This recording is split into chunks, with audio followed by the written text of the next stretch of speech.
told you Spencer Dutton's legacy didn't end with 1923, but exploded into war betrayal and a hidden son who may be the true heir to the Yellowstone ranch? What if Tiana's escape wasn't freedom, but the start of a journey that ties her bloodline to Thomas Rainwater in ways we never imagined? And what if Kurt Russell, yes, that Kurt Russell, is about to step into the Yellowstone universe to play an older, war-hardened Spencer, just as a new threat rises from within his own family? Yellowstone 1944 is shaping up to be the most dangerous chapter yet in the Dutton family saga, and the timeline finally makes sense. But it's not what you think. Let's break it down. Everything that's coming in Yellowstone 1944 begins with what Taylor Sheridan refused to give us in 1923's finale, a proper ending. Spencer never made it back to the ranch. We never saw him reunite with his family. And Alex was gone, killed off-screen. No closure, just heartbreak, but Sheridan left us with just enough clues to trace what comes next. We know Spencer survives until 1969. That means in 1944, he's still alive, still fighting, still haunted. Now let's do the math. In 1923, Spencer is in his early 30s. By 1944, he would be in his mid-50s.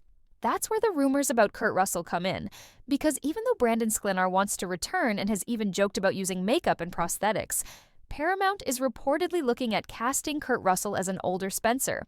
And honestly, that fits the tone. A battle-scarred cowboy torn between honor and vengeance, carrying the weight of two sons and the memory of a lost love.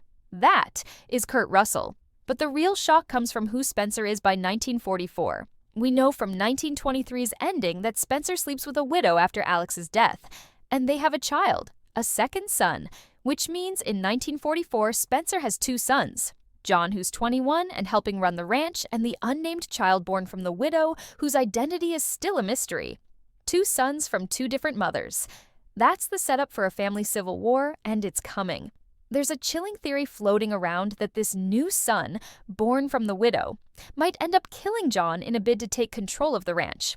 It sounds wild, but think about it. Spencer, heartbroken and emotionally distant, raises two boys with completely different upbringings. One inherits the Dutton name, the other is kept in the shadows. In the Yellowstone universe, that's a recipe for bloodshed. And here's the twist. Some fans believe this widow might be Elizabeth. Yes, Jack's Elizabeth. She left Montana pregnant in 1923, heading back to Boston. If her baby survives and she ends up in Spencer's life later on, that means her son could be both a Dutton and a rival. That would tie everything together and set the stage for the next generation of betrayal. But if you think that's the whole story, you're wrong. Because while the Duttons are fighting for land and legacy, Tiana is fighting for survival. And her journey is just getting started. While the Dutton family fractures under the weight of bloodlines and betrayal, another story is rising quietly from the shadows. One that could reshape everything we know about the Yellowstone universe. Tiana Rainwater may have escaped the horrors of the residential school system, but her journey is far from over. In fact, Yellowstone 1944 might finally reveal how her bloodline connects to one of the most powerful figures in the modern-day saga, Thomas Rainwater. And if that's true, it changes everything. At the end of 1923, Tiana was free, but she wasn't safe. After killing Sister Mary and Father Renaud, she became a fugitive. She fled with Hank and his son, only to suffer another tragedy when they were both murdered by government agents. Tiana, beaten and bruised but unbroken, found refuge with her father and a Comanche warrior named Pete Plenty Clouds. It seemed like she had finally found love, and maybe, just maybe, a chance at peace. But peace doesn't last long in the Yellowstone world. In their final scenes, Tiana's father suggests heading south to Mexico or California, far away from the reach of federal authorities. It made sense. It was survival. But here's where it gets interesting. In Yellowstone, Thomas Rainwater, leader of the Broken Rock Reservation, reveals that he grew up believing he was Mexican, only learning of his true heritage at the age of 18. That one line has haunted fans for years. And now with Tiana potentially heading to Mexico in 1944, the timeline lines up perfectly. Tiana could be Thomas Rainwater's grandmother, or even his mother. This theory isn't just fan fiction, it fits like a missing puzzle piece. If Tiana settles in Mexico and raises a child who grows up disconnected from their native identity, only for that child's son to reclaim it years later, that's Rainwater's origin story. That's how his bloodline survives. And that means Tiana's choices in 1944, where she goes, who she marries, how she protects her family, will shape the future of the entire Yellowstone saga. But that's not all. There's a deeper question here. Will Tiana return to Montana? If she stays in Mexico, she's disconnected from the Duttons and the ranch. That was one of the biggest criticisms of 1923, that her story, while powerful, felt isolated from the rest. If Taylor Sheridan wants to tie everything together in 1944, Tiana has to come back. Maybe she returns with Pete. Maybe she returns to face the law. Or maybe, just maybe, she returns because her child is in danger, and that danger could come from the same system that tried to break her in the first place. Imagine Tiana in 1944, older, fiercer, and more determined than ever, crossing paths with Spencer. Two survivors each carrying their own trauma, their own pain, and their own fierce will to protect their families. They may not be allies, but their stories are running on parallel tracks, and war is coming. Because 1944 isn't just about family, it's about global conflict. The world is at war, and the ranch is not immune. With America deep into World War II, young men across Montana, including Dutton heirs, are being drafted. That means Spencer's son John, now 21, is at risk of being sent overseas. That means new faces will arrive at the ranch, soldiers returning with wounds we can't see bringing with them, secrets, trauma, and perhaps enemies in disguise. Some fans believe one of these war veterans will be the true villain of Yellowstone 1944, a character who befriends the Duttons but ultimately betrays them. Others think the war will serve as a backdrop, with flashbacks showing what Spencer endured in Africa during World War I, mirroring what his son now faces in World War II. Either way, the war is not just historical context, it's personal, and it's going to rip open old scars both for Spencer and for Tiana. But the greatest twist may be yet to come. Because while we've been focusing on the characters, we know rumors suggest that 1944 will introduce new characters from the Madison, the upcoming sequel series starring Michelle Pfeiffer. And some believe these new characters are Elizabeth's grandchildren. If that's true, then Yellowstone 1944 becomes more than a prequel. It becomes the missing link between past and present, between legacy and survival, between vengeance and redemption. The war is no longer just a distant echo in the mountains, it's at the doorstep of the Yellowstone Ranch. By 1944, the world is burning, and every family in Montana is feeling the heat. But for the Duttons, this war isn't just about politics or patriotism, it's personal, because Spencer's only son, John Dutton Sr., is now of age, and he's being called to serve. This is where Yellowstone 1944 takes a darker, more dangerous turn. Spencer, once a soldier himself, knows exactly what lies on the battlefield. He's seen it, he's lived it. The horrors of the Great War left him with scars, mental, physical, emotional, that never truly healed. He fought beasts in Africa, enemies in the trenches, and demons in his own heart. He survived all of it to protect the woman he loved. But now he has to watch his son walk the same path into fire, into chaos, into the unknown. John Dutton Sr. is no stranger to hardship. He grew up on a ranch soaked in blood and legacy. His mother, Elizabeth, suffered unspeakable loss. His father disappeared after a tragic fallout with the family. But John was raised with the weight of the Yellowstone on his shoulders. He was taught never to run. And now, when his country calls, he answers. But here's the twist. This war might not just take him to Europe. It might drag the fight back home. There are rumors swirling that Yellowstone 1944 will show returning soldiers bringing with them more than medals and trauma. Some will return with grudges, some will bring foreign ideas, foreign allegiances, and a thirst for power. These are men who've seen the world burn and want to build something new in its ashes. And for some of them, that means seizing land. Dutton land, Yellowstone land. The kind of land that has been protected with blood for generations. And that's where Kurt Russell's character could come in. Nothing is confirmed, but insiders believe Russell has been cast as a war-hardened veteran or military official tied to the Montana Territory. Some even say he's playing a former ally of Jacob Dutton, someone who helped protect the ranch decades ago, but now sees an opportunity to take it. If that's true, then Yellowstone 1944 won't just be about war overseas. It'll be about a war for the ranch itself. And this time, the enemies are wearing the same uniform. Imagine Spencer returning to the ranch, older, angrier, more haunted than ever, only to find his son missing in action and a new commander making decisions on Yellowstone soil. Spencer has always been a man of instinct and violence. But now, with the ranch at risk and his family scattered, he may have no choice but to become something darker, a protector, a predator, a Dutton. And if that's not enough, there's a chilling theory floating among fans that John Dutton Sr. never returns from the war, that his name is honored but his life is taken. And that loss, that wound will define the next generation of Duttons, including his son, John Dutton II. Because here's what many forget in Yellowstone, we meet John Dutton III, played by Kevin Costner, but his father, John Dutton II, is rarely mentioned. Why? What happened to him? What did he inherit? If 1944 shows John Sr.'s death, then it's the beginning of a brutal new cycle. One where the legacy of loss becomes the foundation of power. One where the land isn't just passed down, it's protected through sacrifice. The war will not spare the Duttons, and it won't spare Tiana, nor will it spare the new characters coming in from the Pfeiffer-led sequel. Yellowstone 1944 isn't just another chapter. It's the moment the story breaks, the moment we see what the Dutton name costs, and the moment we learn that survival means becoming the very thing you once feared.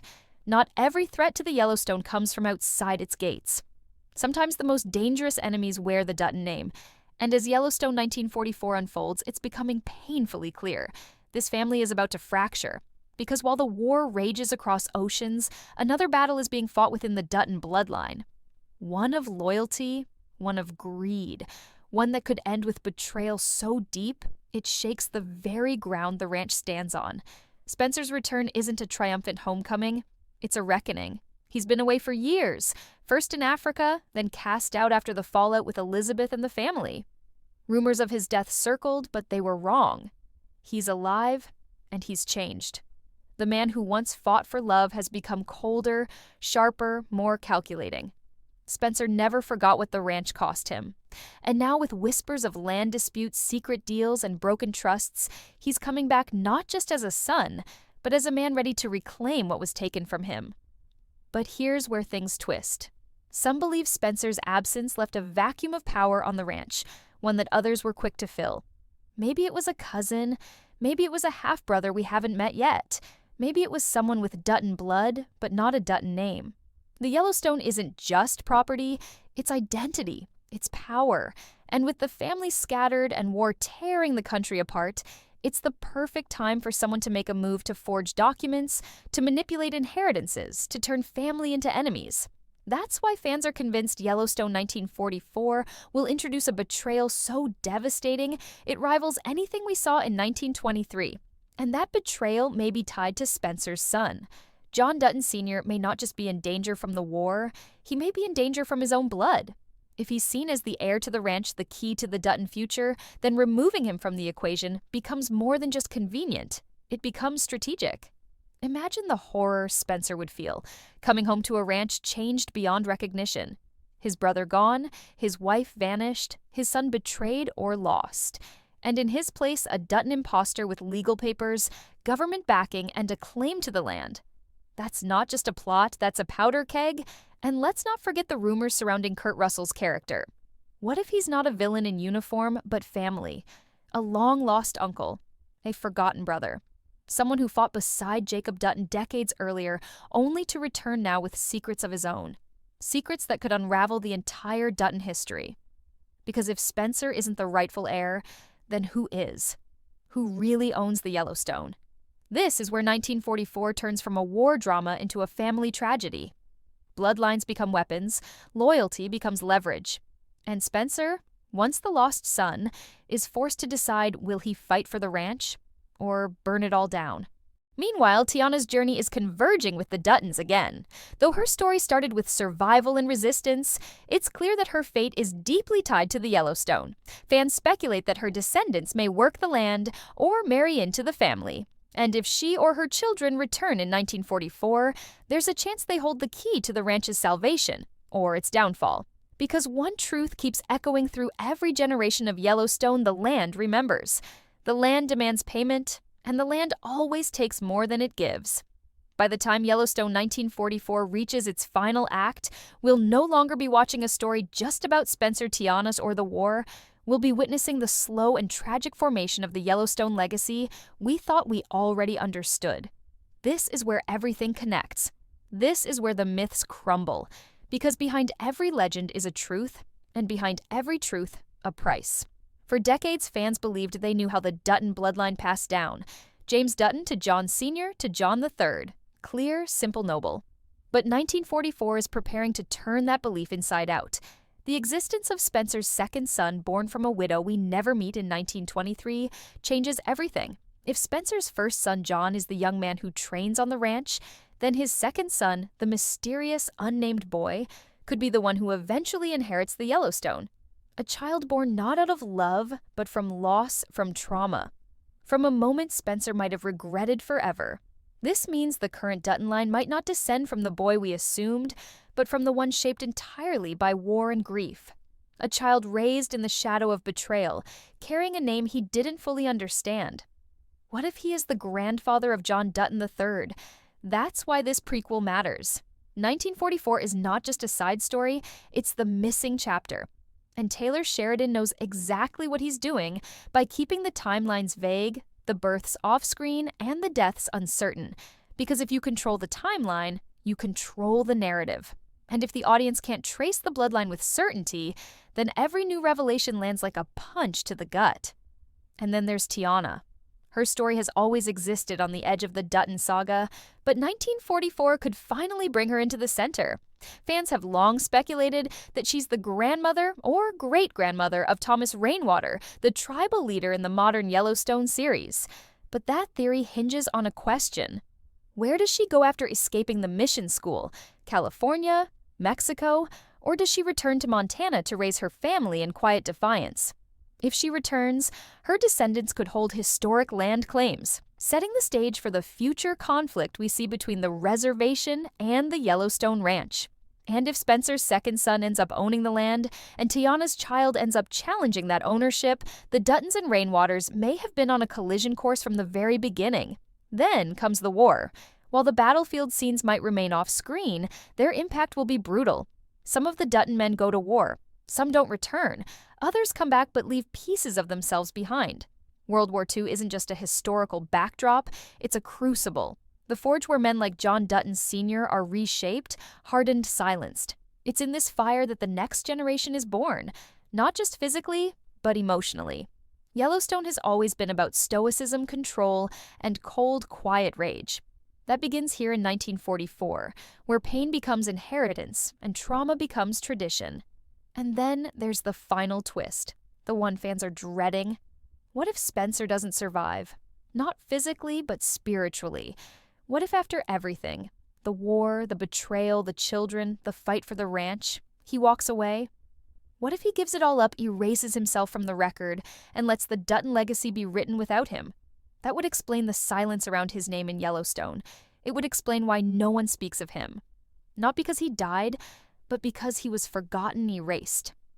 When the dust settles on Yellowstone 1944, there's one final truth waiting to be unearthed, a truth that changes the entire franchise. It's not just about Spencer's bloodline or Tiana's legacy or the cost of war. It's about the lie the Dutton family has protected for generations, a lie that began in silence, buried beneath blood-soaked soil, and whispered only behind closed doors. Yellowstone. 1944 is not just a war story or a family drama, it's a cover-up. And it all comes down to what Spencer does or what is done to him. There are hints even in 1923 that Spencer is too dangerous to the Dutton image, too wild, too honest. He speaks the truth. He questions the cost of their land, the weight of their blood. And when a man like that returns home from war, after losing the woman he loves and watching the world burn, he either becomes the future or he becomes a threat. The Duttons never tolerate threats, not from outsiders and not from their own. So the most devastating possibility is this: Spencer's erasure wasn't an accident. It was intentional, a deliberate removal from the family tree. His name never passed down, his story never told. Because the truth of Spencer Dutton, his pain, his rebellion, his refusal to fall in line, would destroy the myth the family built. But Yellowstone 1944 doesn't stop with Spencer. No, it digs deeper into the legal systems, the land deals, the quiet wars fought in courtrooms and smoke-filled rooms. It reveals how the Duttons didn't just fight to protect their land, They manipulated history to justify it. If Spencer's son was born out of scandal, or if Tiana's descendants had a legal claim to the ranch, then the empire we see in modern Yellowstone is built on stolen truth. And Taylor Sheridan might finally be ready to show us that, not through loud exposition, but through a single name missing from a will. A gravestone never carved, a letter burned before it could be read. These are the tools of erasure. And in 1944, every silence matters. And what about Kurt Russell's character? He might seem like a veteran patriarch, a grizzled war hero, or even a friend to the family. But what if he's the key to the cover-up? A man who helped John Sr. rewrite the future, erase the past, and ensure the Yellowstone passed into the right hands. He might be the one who delivers the final betrayal to Spencer.